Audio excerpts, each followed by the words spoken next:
Spatial data analysis.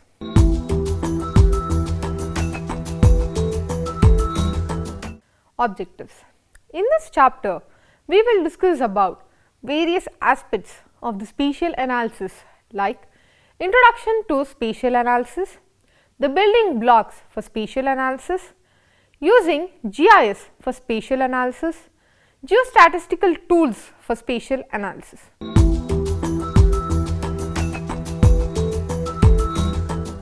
Geospatial analysis provide a distinctive perspective on the world, a unique lens through which to examine events, patterns and processes that operate on or near the surface of our planet.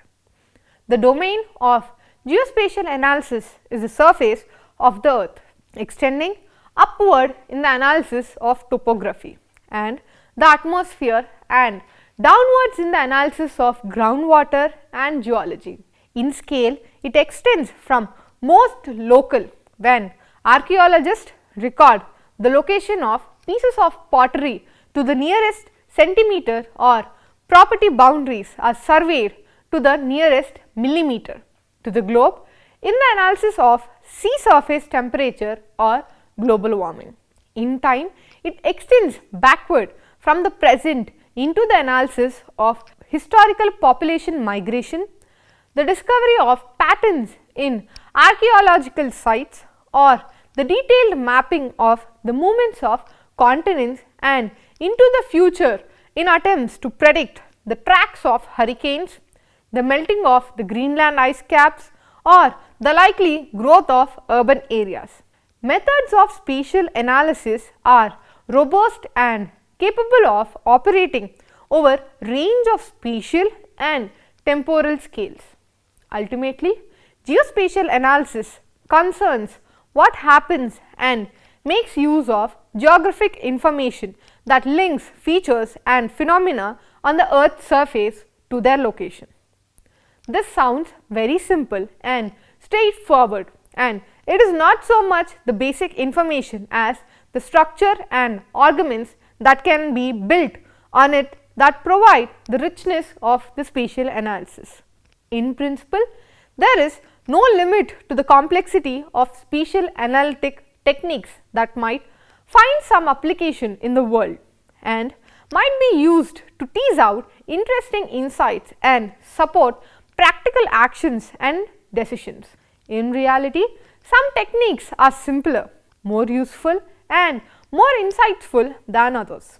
Spatial analysis exists at the interface between human and the computer, and both play important roles. The concepts that human uses to understand, navigate and exploit the world around them are mirrored in the concept of spatial analysis.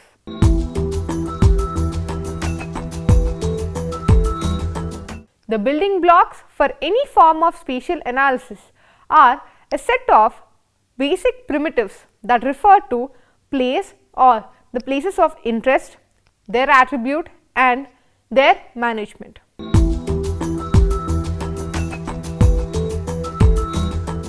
Place. At the center of all spatial analysis is the concept of place. The earth's surface comprises some 500 crore square kilometer. So, there would be room to pack 500 million industry sites of 1 square kilometer each, assuming that nothing else required space and that the 2/3 of the earth's space that is covered by water was as acceptable as the 1/3 that is land, and 500 trillion sites of 1 square meter each, roughly the space occupied by a sleeping human.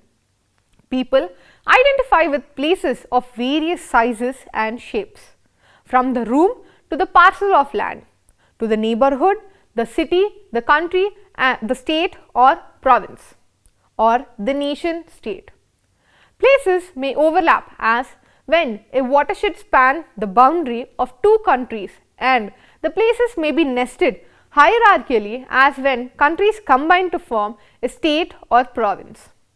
Places often have names and people use these to talk about and distinguish between the places. Some names are official, having been recognized by national or state agencies charged with bringing order to the geographic names. In US, for example, the Board of Geographic Names exists to ensure that all agencies of the federal government use the same name in referring to the place, and to ensure as far as possible that duplicate names are removed from the landscape. A list of official sanctioned names is termed as gazetteer. Through that word has come to be used for any list of geographic names. Places change continually. As people move, climate changes, cities expand, and a myriad of social and physical processes affect virtually every spot on the Earth's surface. For some purposes, it is sufficient to treat place as if they are static, especially if the processes that affect them are comparatively slow to operate. It is difficult, for example, to come up with instances of the need to modify maps as continents move and mountains grow or shrink in the response to earthquakes and erosion.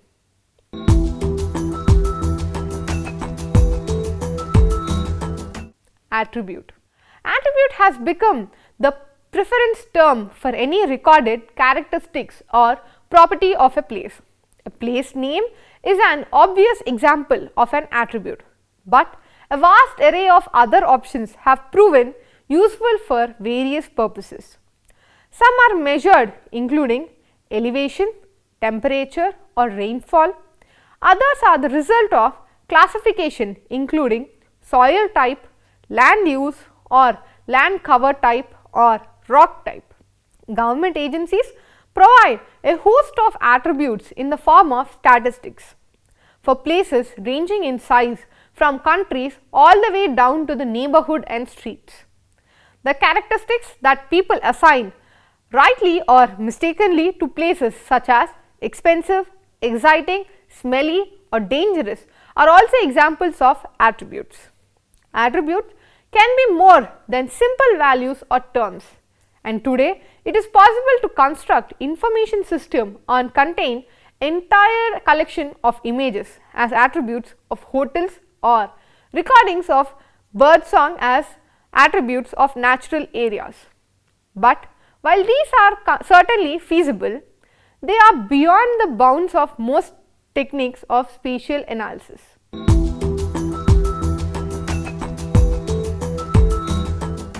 Objects. In spatial analysis, it is customary to refer the place as object. In studies of roads or rivers, the objects of interest are long and thin and will often be represented as lines of zero width. In studies of climate, the objects of interest may be weather station of minimal extent and will often be represented as points. On the other hand, many studies of social or economic patterns may need to be considered two-dimensional extent of places, which will therefore be represented as areas, and in some studies where elevation or depth are important, it may be appropriate to represent places as volumes. To a spatial statistician, these points, lines, areas or volumes are known as the attribute spatial support. Each of these four classes of objects have its own techniques of representation in digital system. The software for capturing and storing spatial data, analyzing and visualizing them and reporting the results of analysis must recognize and handle each of these classes. But digital system must ultimately represent everything in a language of just two characteristics, 0 and 1 or off and on.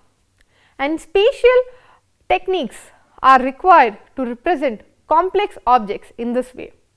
In practice, points, lines and areas are most often represented in the following standard forms. Points as pairs of coordinates in latitude, longitude or some other standard system. Lines as ordered sequence of points connected by a straight line. Areas as ordered rings of points also connected by straight lines to form polygons. In some cases, area may contain holes and may include separate islands, such as in representing the state of Michigan with its separate upper peninsula or the state of. This use of polygon to represent areas is so persuasive that many spatial analysts refer to all areas as polygons, whether or not their edges are actually straight.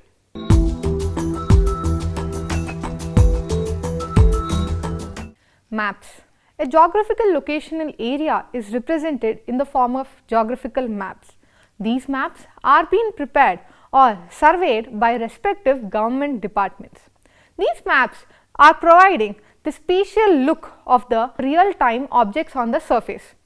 These maps provide an outline or they provide a navigational support to these landforms. These landforms and these maps can be used in different GIS spatial analysis. The maps provide a spatial analysis of how the land is being converted from past to how the land can be converted into future. For example, India, before independence, there was Pakistan and India were together in the form of one single map. But after independence, two different maps have been created, and with the respective of states, the number of states have been divided, and accordingly the number of maps are showing the respective boundaries of different states.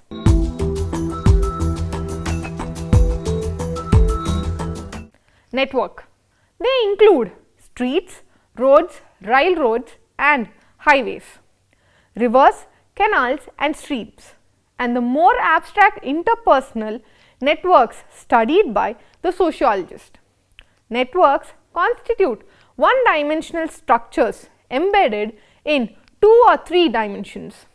Discrete point objects may be distributed on the network, representing such phenomena as landmarks or bridges on the road networks or observation points on the rivers. Discrete line objects may also be found in the form of tunnels, stretches of highway with a constant number of lanes or river reaches. Continuous field may also be distributed over the one-dimensional network, defining such variables as travel speed, railroad gradient, traffic density or the stream velocity. Mathematically, a network forms a graph, and many techniques developed for graph have application to network. These include various ways of measuring a network connectivity or of finding shortest path between pairs of points on a network. Geographic analysis allows us to study and understand the real world processes by developing and applying manipulation, analysis criteria and model N to carry out integrated modeling. These criteria illuminate underlying trends in geographic data, making new information available. A GIS enhances this process by providing tools which can be combined in meaningful sequence to reveal new or previously unidentified relationships within or between the data sets, thus increasing better understanding of the real world.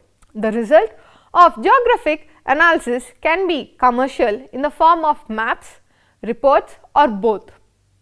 Integration involves bringing together diverse information from a variety of sources and analysis of multi-parameter data to provide answer and solution to defined problems. Spatial analysis is a vital part of GIS. It can be done in two ways. One is a vector based and the other is a raster based analysis. Since the advent of GIS in the 1980s, many government agencies have invested heavily in GIS installations, including the purchase of hardware and software and the construction of mammoth databases. Two fundamental functions of GIS have been widely realized: generation of maps and generation of tabular reports. Indeed, GIS provides a very effective tool for generating maps and statistical reports from a database. However, GIS functionality far exceeds the purposes of mapping and report compilation. In addition to the basic functions related to automated cartography and database management systems, the most important uses of GIS are spatial analysis capabilities. As spatial information is organized in a GIS, it should be able to answer complex questions regarding space. Making maps alone does not justify the high cost of building a GIS. The same maps may be produced using a simpler cartographic package. Likewise, if the purpose is to generate tabular output, then a simpler database management system or a statistical package may be a more efficient solution. It is the spatial analysis that requires the logical connections between the attribute data and map features and the operational procedures built on the spatial relationships among map features. These capabilities make GIS a much more powerful and cost-effective tool than automated cartographic packages, statistical packages or database management system. Indeed, functions required for performing spatial analysis that are not available in either cartographic packages or database management systems are commonly implemented in GIS.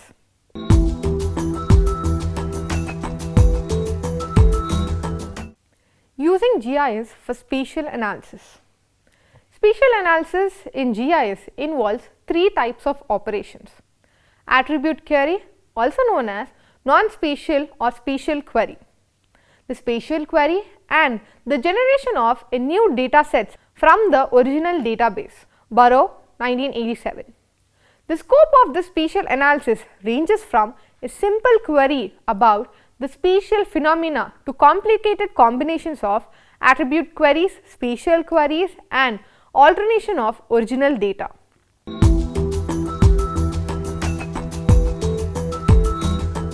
Attribute query. This requires the processing of attribute data exclusive of spatial information. In other words, it is a process of selecting information by asking logical questions. Example, from a database of a city parcel map where every parcel is listed with a land use code. A simple attribute query may require the identification of all parcels of specific land use type. Such a query can be handled through the table without referencing the parcel map, because no spatial information is required to answer this question. The query is considered the attribute query. In this example, the entities in the attribute table that have land use codes identically to the specified type are identified.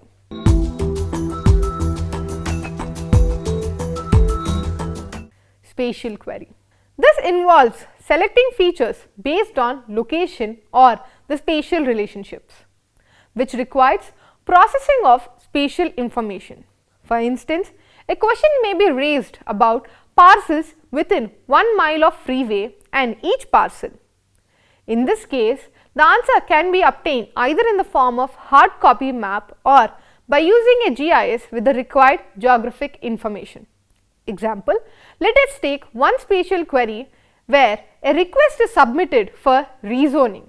All owners whose land is within a certain distance of all parcel may be rezoned must be notified for public hearing. A spatial query is required to identify all parcels within the specified distance. This process cannot be accomplished without spatial information. In other words, the attribute table of the database alone does not provide sufficient information for solving problems that involve location. While basic spatial analysis involves some attribute queries and spatial queries, complicated analysis typically requires a series of GIS operations including multiple attribute and spatial queries, alternation of original data, and generation of new data sets. The method for structuring and organizing such operations are a major concern in spatial analysis. An effective spatial analysis is one in which the best available methods are appropriately employed for different types of attribute queries, spatial queries and data alterations. The design of the analysis depends on the purpose of study.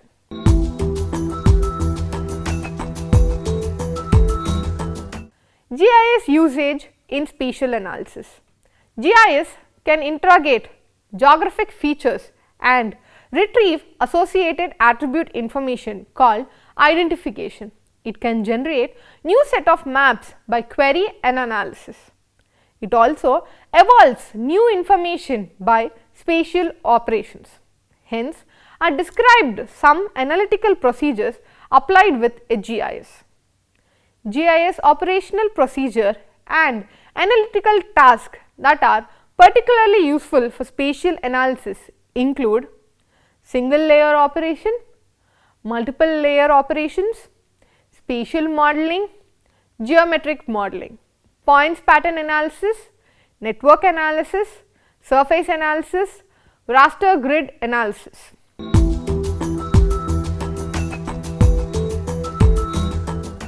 Geostatistical tools for spatial analysis. Geostatistic studies spatial variability of recognized variables. Variables that have an attribute value in a location in 2 or 3 dimensional space. Tools to categorize the spatial variability are spatial autocorrelation function, variogram. A variogram is a calculated from the variance of pairs of points at different separation. For several distances, classes or lags, all point pairs are identified which matches that separation and the variance is calculated. Repeating this process for various distance classes yield a variogram. These functions can be used to measure spatial variability of a point data, that also of map or images.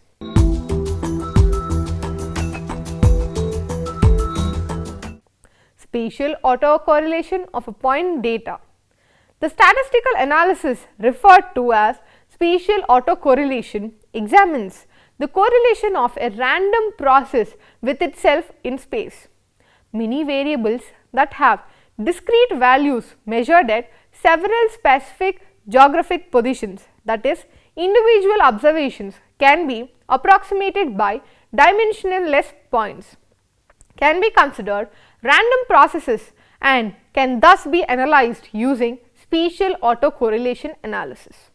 Example of such phenomena are the total amount of rainfall, toxic element concentration, grain size, elevation at triangulated points, etc.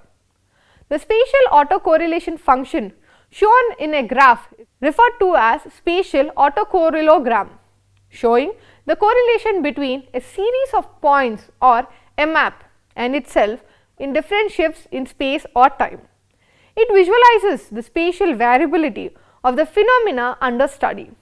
In general, large number of pair of points that are close to each other on average have a low variance, that is, are better correlated than the pair of points at a larger separation. Autocorrelogram quantifies these relationships and allows gaining insights into the spatial behavior of the phenomenon under study.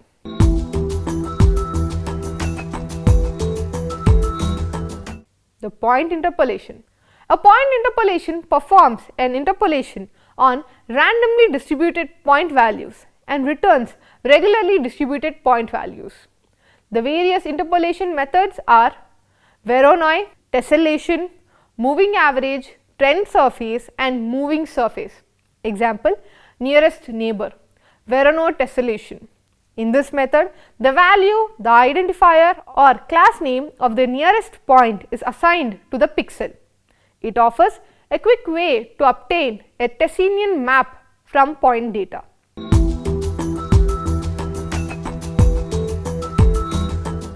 Summary.